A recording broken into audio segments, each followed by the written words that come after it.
Okay, so this Bible, these are two copies of the same thing.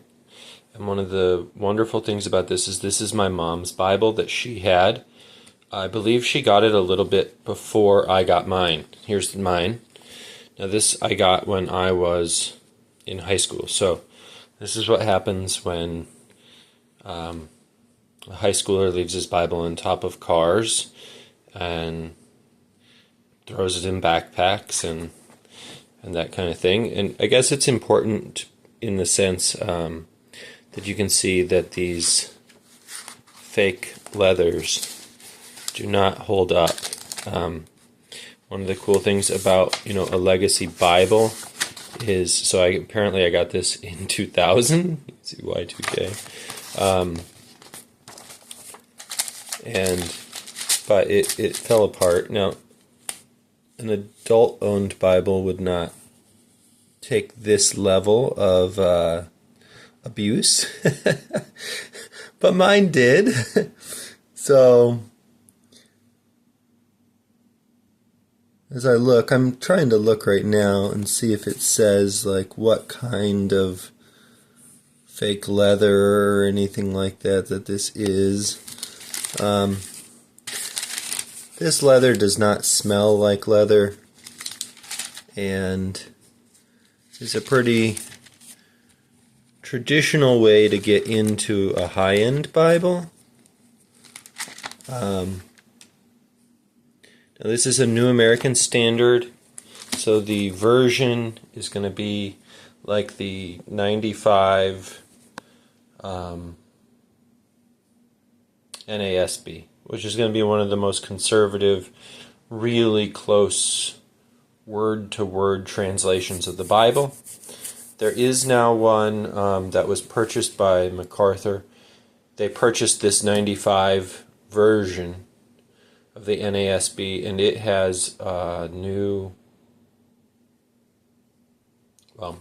they made it a new translation. I'm not sure exactly how they did it, but they got the rights to it.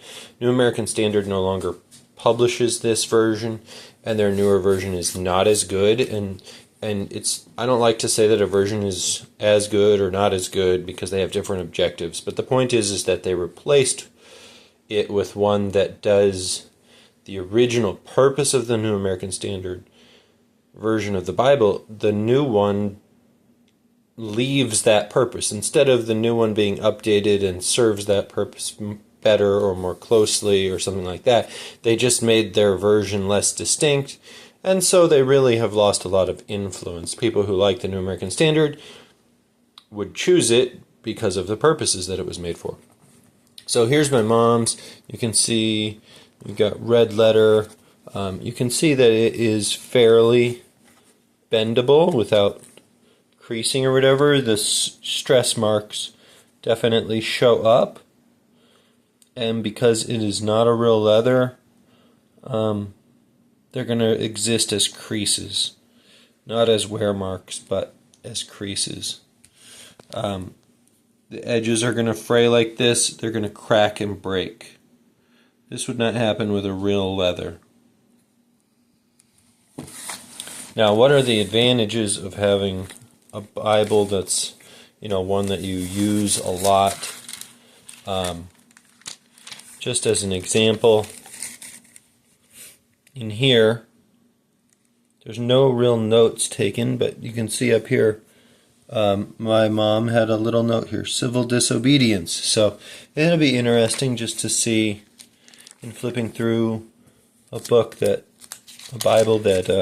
book or a Bible that was important to parents, you can find stuff out. Concept of separation, concept of covering. Oh, interesting, in Leviticus, okay? So, probably covering of blood, but I'm not looking at that right now. Very few. Oh, my goodness. She never underlines, at least that's an observation, but she underlined, you shall not take vengeance. So she was wrestling with that or something. And as we flip through, study Bibles have these introductory things. Everybody's familiar with that. Cupping the hand. She wrote it down. I don't know. But over here, look at this treasure trove of my mother's thoughts. So, for the most part, my mother did not take notes in the Bible. She mostly took notes outside of the Bible. So you see all this stuff, it's not that she didn't read her Bible, it's that most of the time she took notes outside of the Bible. So the disadvantage of that is you're more likely to pass a Bible down. But if you're trying to have a family Bible, it would be very unlikely that you would take notes in the Bible. There you go. Every once in a while you just get like, she probably didn't have her notepaper with her. And maybe she was doing a Bible study or something. And we don't know. And you might think it doesn't matter the context of what you were doing.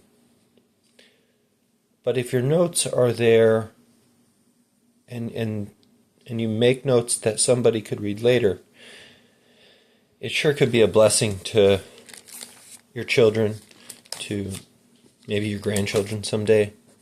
It's something, as I'm saying it, I'm like, wow, I should probably do more of that.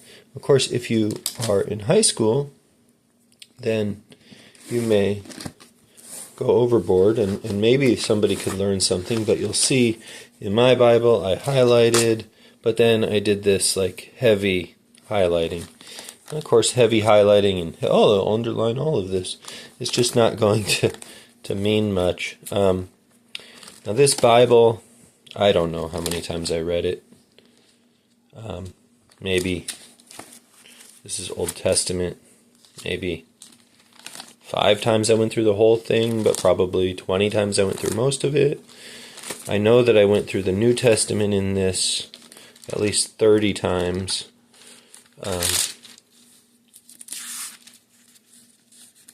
And so you're just going to have an accumulation. When you keep one Bible for a long time, you're going to have a super accumulation of notes.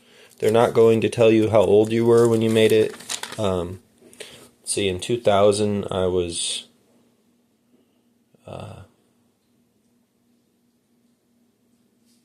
I was 17. This Bible did not come to me in 2000. That is inaccurate. So I probably wrote down the Y2K thing because it was a major event on the occasion of Y2K. That must have been a joke. Well, I don't even remember it. So this Bible must actually be from a much earlier time, because I think I got this Bible when I was about 12, and I would have been 12 in 1995, and it's the 1995 edition of the New American Standard Bible. Okay, so, but imagine this contains my notes from 12 years old until at least probably 30. I think I used this Bible until I was at least 30 years old. So, a lot of development, a lot of immaturity becoming maturity is going to be found in a Bible like this. I don't know if you keep your Bibles or if you have done anything like that. But I'm not going to throw this Bible away unless I have to, because I would like my kids to be able to see it, to reference it, if they would like to. This is why I do not suggest fake leather Bibles in general anymore. Of course, use them if that's what you can afford, because a Bible read is the most valuable Bible.